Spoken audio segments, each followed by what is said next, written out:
Hey guys, and welcome back to another episode on Lumber Capital Log Yard. Today is an exciting day because we are going to be demoing this 326 John Deere TeleLift. Now this is quite an upgrade to the loader that we use every day here, which is that beast right there. Now, I thought that was big when we first got that one, but now seeing this one, man, it just seems to tower over our loader that we use right now. So I'm hoping that he'll decide to get this. I don't know. Talk to the boss about that one. It would be nice to have a more powerful machine. There are lots of times, lots of occasions, especially recently, when we've needed a machine with more power than the one that we have. So it might be time for an upgrade. Who knows? Let's see. Let's get into it. Okay, a few days ago I went down to 5-star John Deere to get some fluid and a filter, and I ran into Bud and this machine was sitting here. And I go, oh my word, finally John Deere is doing what I have wanted for many years. This is, I think, the coolest loader in the world. First of all, the back tires articulate, so it turns on a dime. And this section here is a telehandler. So it's my understanding that it lifts approximately 15 feet in the air. So with the TeleLift, it extends out 16 foot of reach, and depending on the attachment on the end and the configuration, between 4,000 and 5,000 pound lift capacity at full reach. So you're able to reach out over high-sided trailers or reach in to set logs or in behind piles, where with a normal, basically this started out as a 324 P tier, and then they added, for the 326, they added the telehandler onto it. So it lifts, you said 16 feet it can go out. Correct. And one of the reasons I was interested in this is we only have 4 acres here, and it's just like New York City. If we can go higher, we literally gain real estate. Right. That's not so much so with logs, but when we're building our firewood pile, it becomes a real issue because we literally run out of space. And if we are able to pile it even 3 or 4 feet higher, it grows us a lot of space. And I had the opportunity last night after it was dropped off and nobody's around to see me goofing up. I had the chance to, play on the firewood pile and get it scooped really high. And that's pretty impressive. So this is all-wheel drive, and it has a front differential lock to lock both of them in slippery situations. It also, as you said earlier, articulates, but then it has what's called stereo steering or secondary steering, in that these torsion arms pull on the rear differential, so when you're turning, wheels will turn, so you're not chewing off rubber on the asphalt, and being able to have a little tighter turning radius, even more so than the 204 had. For, as you said, in your area where you have everything pretty close proximity of everything. And one of the concerns that I have here at the log yard, in looking ahead for future equipment, we've considered TeleLift. Is that the correct term? Correct. Okay, but they're so long, even the small ones, that to be over at the mill or over on the lumber, we're looking at a lot of length. I know the tires all crab on them, but they're still a pretty long machine. Of course, they lift a lot higher than we need to because we're not a construction site. Correct. So, we thought this was something that wasn't a compromise in lift capacity, nor in, losing area as far as turning and maneuverability. Yeah, its footprint for in this feedlot or this lumber yard seems to work a little bit more than the telehandler or telescoping machines on the construction side, as you said. What is the lift capacity of it? The lift capacity, depending on how it's configured, is between 4,000 and 5,000 pounds at reach. So we're looking at 2 tons. A little over 2 tons, Minimum. 2.5. Okay. And that, again, that's significant. One of the drawbacks with the 204 is it seems like when we buy a machine, we immediately outgrow it. You've probably heard that before, haven't you? Right. When we're sending railroad ties, when we're shipping railroad ties, we make our bricks 15 with that instead of 20. A normal brick is 20.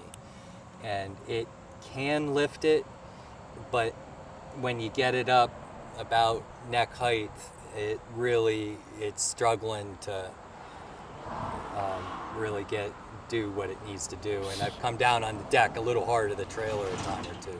So with this, yeah, we're a little bit more. The operating weight's around 14,000 with this, over the 11.8 with that. So just a fewer weight of itself, being able to hold that more, you shouldn't have trouble getting that pack to a full.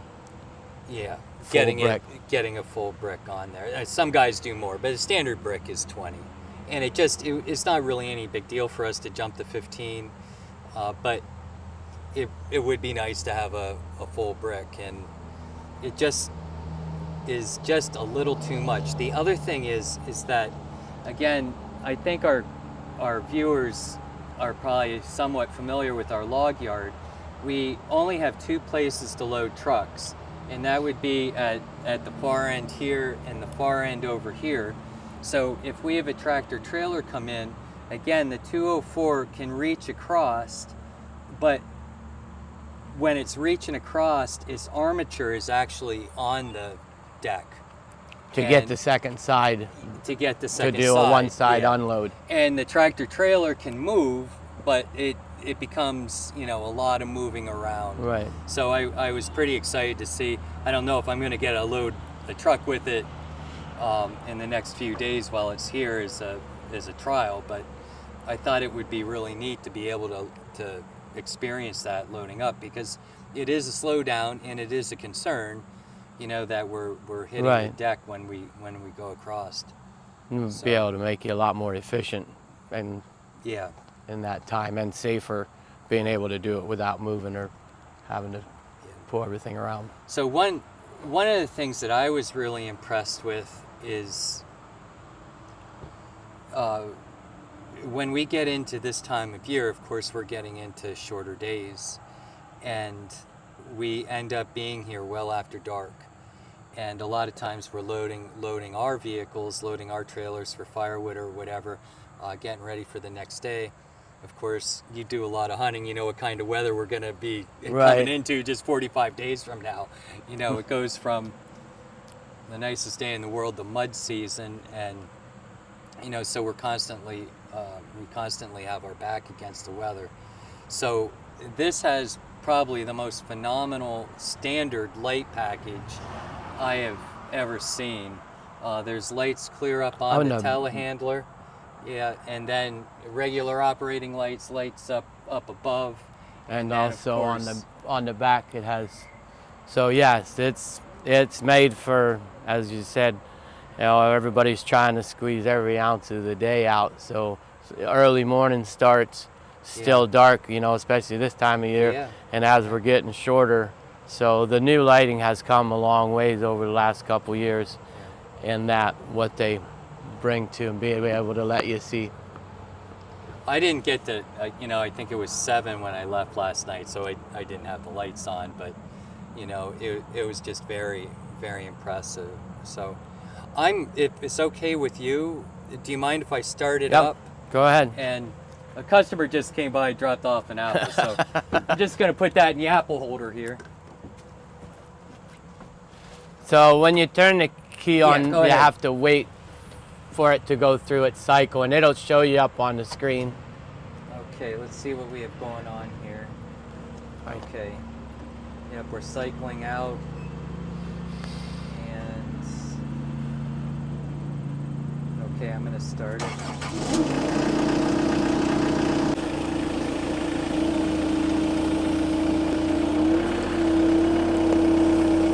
There you can see how the rear wheels turn on the secondary steering and go in to make it reduce that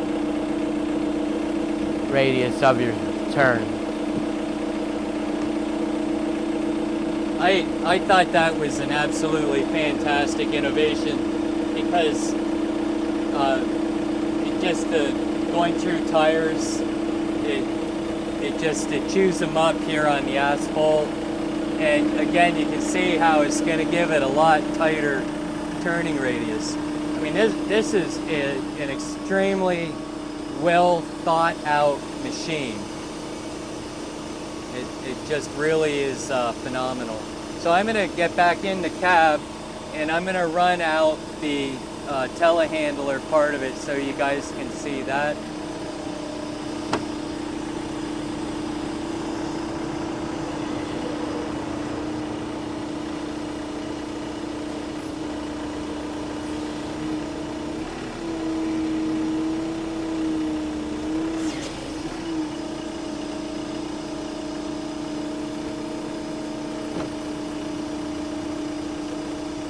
Again, like, to me, this just takes this machine to a whole new level. It has a really top-end computer system in it. It's not going to allow you to lift too much, which is unique, because I imagine with that much out there, you know, it'd be easy to make a mistake. But like I said, I was working on the firewood pile last night, and it was very awesome to just throw that pile another 3-4 feet higher and you know, just be sitting level on the ground. So I think that is an absolutely incredible function of this machine. And this was just added to the regular chassis or frame. Basically, this started out life as a 324, Okay. And then the front carrier and the telescoping boom part of it is added on, a little bit more counterweight to the back to offset that. And as you said, it has a pretty phenomenal computer system in it that is pretty smart and intelligent. It has a load chart in there and won't allow you to overlift outside of the operating capacity of the machine. So as a safety factor, so that you won't get it too tippy or have it nose heavy. Right. And it's adjustable. You can program if you have a bucket on it or if you have forks and different buckets, so that you can go in and calibrate it for whatever the attachment is to keep it in that lifting window. Keep it in the range. What is it that you like about it? I mean, to me, this would be an easy sell. So it's a really handsome machine. It is, and it kind of two parts in that you get this reach because the trucks are getting so much taller, the bed sides, so the guys are easier to load into it, but yet you can collapse it in and still have the strength of a regular wheel loader and tight to do snow pushing or moving gravel or heavy things and carrying it around. But you're getting almost the best of both worlds in a telehandler and a wheel loader kind of come together. You're the salesman. Where do you see like this machine going? Like who is this customer? I mean, certainly I think for a log yard we're sort of a unique situation because we're so tight, and that's why I'm interested in the machine. But like you guys sort of unique and in that. Landscape contractors where they have a tight area, feedlots, the agriculture side, stacking bales up higher, like you said, with your wood, they can get an extra row out of it where they wouldn't with the wheel loader or even with a high lift wheel loader. This is getting up a little bit more. Some townships have a pretty good situation with it because they're small, might not have anything, and it's kind of dual function. And again, their truck sides are getting so much higher, being able to reach over them. When we started doing the interview, I mentioned that it seems like every time I buy a piece of equipment, it's too small, and it's hard to put it all together. You know, when you're looking at lift heights and lift capacities. But another thing where I did find the 204 a little small was very seldom, it doesn't happen often, but somebody will come in with a dump truck, a full-size dump truck. Right. And we can get up and scoot over and sort of Kick the kick the it bucket, over. but we aren't really loading the truck. Right. And it almost always requires somebody crawling up in there and throwing stuff around, which, is a little unprofessional at my end, especially at my age to be in the back of a dump truck. But, right. So again, that's where again, this is gonna shine and be able to do that. And you can get, I like kind of the fact that you get something and you grow and outsize it, so then you have to buy something else for my satisfaction. That's great for you. But with this, you'll be able to load those bigger trucks a little bit quicker, so it may end up a little bit more of a bigger market for you, hopefully, that you can sell to. Sure. Okay, well, if it's okay with you, I'm going to throw the bucket on, and I'll go over to the firewood pile, and we can get some shots at just what this crazy machine can do. So, awesome. All right. Thank you.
That's freaking awesome. What a machine.